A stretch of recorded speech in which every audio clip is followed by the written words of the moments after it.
আমের সিজন ফুরিয়ে যাওয়ার আগেই একবার হলেও এই মজাদার আম দইয়ের রেসিপিটা ট্রাই করে দেখো।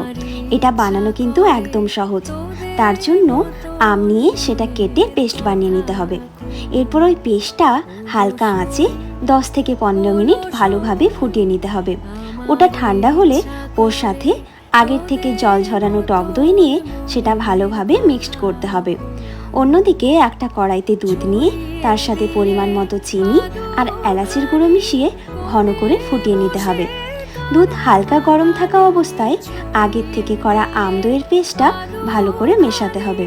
মেশানো হয়ে গেলে ওটা কোনো কাঁচের বাটি বা মাটির খুঁড়িতে দিয়ে 6 থেকে 7 ঘন্টা কোনো গরম জায়গায় রেখে দিতে হবে।